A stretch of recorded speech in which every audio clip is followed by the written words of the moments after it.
Hi guys, welcome back to our channel. How are you guys doing? Hope you're doing fine. So this video, I have been waiting to do it, because people are asking me questions on my IG here and there. So I decided to do a video of it. So things you need to know before going to Kenya when you're traveling to Kenya. Some people know them and some people don't know them. So the first thing, when you're generally I will be talking of us and also traveling with a non-Kenyan and also traveling with a baby. So sit back, relax and enjoy. Swahili girl, I can hear the birds singing to me, yeah. So traveling to Kenya with a non-foreigner. So the first thing you need to know, I am still a Kenyan. I have not given up my citizenship yet. It takes time and it takes a lot, and I'm still not ready to give up my Kenyan citizenship.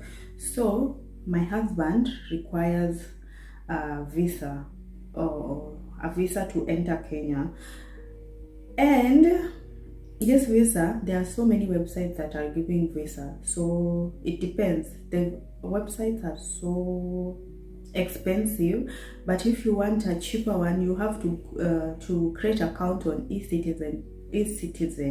But if you have an account already, you can just log in and apply for your partner a visa. You can apply for yourself if you have already given up your citizenship, and if you are applying for your partner, there is also an option for that, and it's cheaper when you are using eCitizen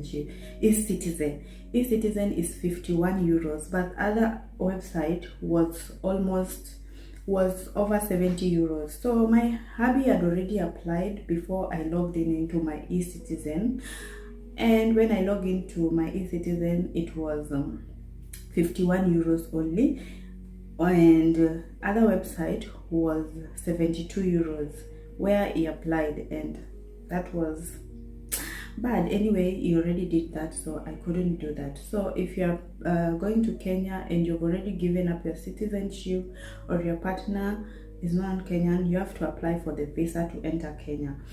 My baby girl don't need a visa to enter because I'm already a Kenyan, so she doesn't need that.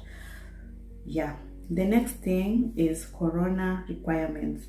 For corona requirements, if you are already fully vaccinated, there is a link there at the Kenyan written. Just Google corona requirements for entering Kenya. It will bring you the link of Global Haven. That Global Haven, you have to put your corona vaccination details.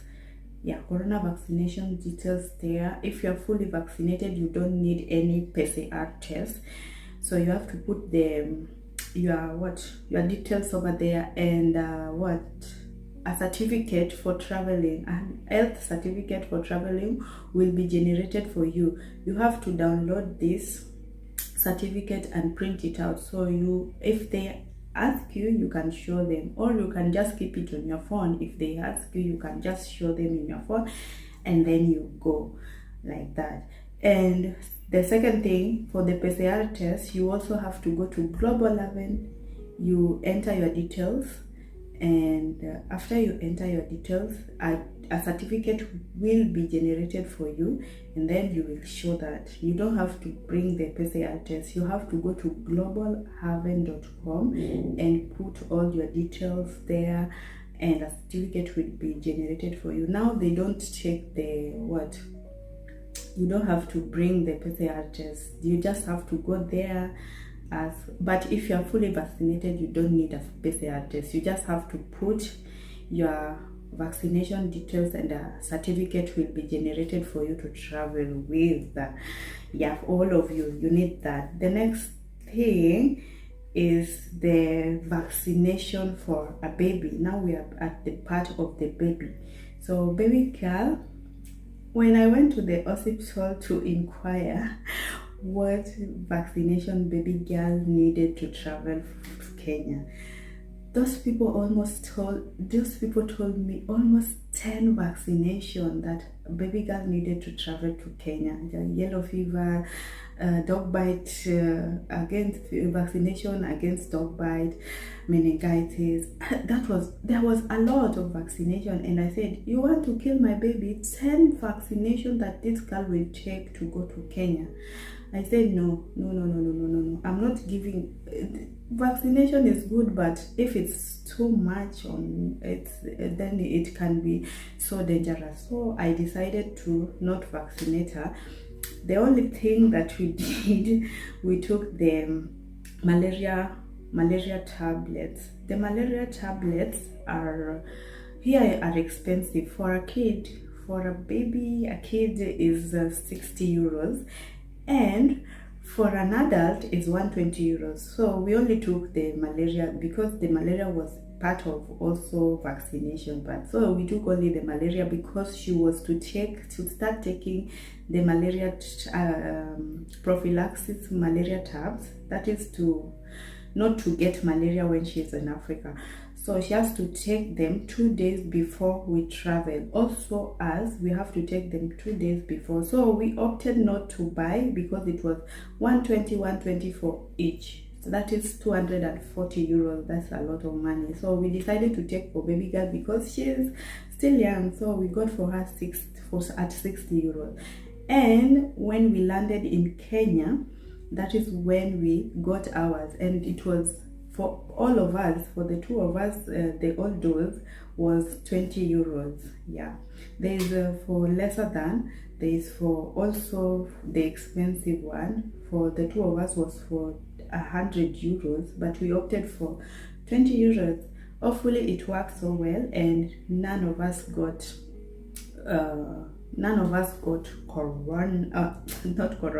malaria. The next thing, you need to carry sunburns because some places are hot. You need to carry sunburns to apply. For if you don't want to. For me, I didn't need it. For my baby girl, she needed it, and Happy also needed. Also, you need mosquito repellents because those mosquitoes are ready to bite you. And I think the better ones that do a good job are in Africa. So you can buy one to start with from here, and then when you reach Africa, you can buy another one because those ones work very well. Mosquitoes can bite. You saw on my videos how they bite my girl. They bite me, but you can't see because of my skin type and all that. And Happy, they bite. Another thing is, what did I forget? When you land in Kenya, they are Bolt taxis and Ubers. In Nairobi, those people, the money that is written on the app was the money that we paid, and they did not charge us for. But in Nairobi, the Bolt was super affordable, and they did not put extra charge like what. But in Mombasa and in Kisumu, they would always double the price. They're saying that the money that is in Bolt is not enough, and there's a lot of expenses. Things are really on the higher side. That's why they were doubling the price. So you have to it's either you say no, you are not going to pay that, or you pay. So you'll choose if you are going to pay or you say no. And also why we did not hire a car was that in Kenya we drive on the right. Yeah, in Kenya we drive on the right, and in Germany we drive on the left. So Babe was finding it said that it will be so difficult for him to drive on the right and all that. So that's why we did not hire a car. We could have gone for that option because it's also, I don't know if it's a cheaper or that, but we couldn't go for that because Babe don't like to drive on the right. It can be so stressful for him. Another thing is going to the market or going to buy things. When you're going to to the market. In the supermarket, the prices are fixed, they will not do anything. But going to the market, like when we went to Kariako, they just see the color of my husband and they triple or 10 times the price. So when you're going to those markets, don't go with these people because they will triple the price for you. Just go alone or go with another person that knows the market and knows how to bargain. If you go with someone like my hubby, they will triple 10 times or twice the price. Triple, like, because I don't know, they just think that all the people that are of that color have money. Yeah, so they can triple or 10 times the price for you. So make sure you don't go with them, or if you go them, be ready. Another thing is when one is sick. Baby girl fell in sick and we opted to go for a private hospital, because we don't have to make a line, do this, wait for longer or something. So we went for a private hospital and we didn't have the insurance or anything. So the whole thing for testing and all that costed us 120 euros. That is over 10,000 Kenya shillings to be over 10,000 Kenya shillings to be tested, to be checked, to the medicine that she needed and all that. So also be ready for that when someone gets sick. And I pray that nobody gets sick. So that are some of the things that I'm sharing that I know that can be really helpful for you if you're going to Kenya with a toddler or with a non-Kenyan. Also, before I forget, ensure that you go to if you are going out of Kenya, ensure that you go to the airport early, because that line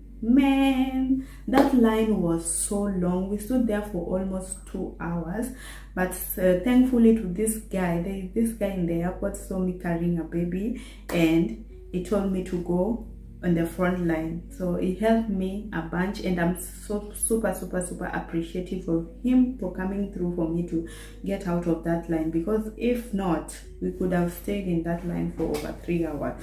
So make sure you go to the airport early when leaving Kenya, and hopefully this information help you. And if you're going to Kenya or you're going to Africa, I wish you a safe travel. And Kenya for me was safe. We had a very good trip and we enjoyed everything, though it was short, and I can't wait to go back again. It was super short. I can't wait to go back again and again. So thank you so much for watching. I really do appreciate, and hopefully this information help you. For now, bye. Don't forget to comment, like, share and subscribe.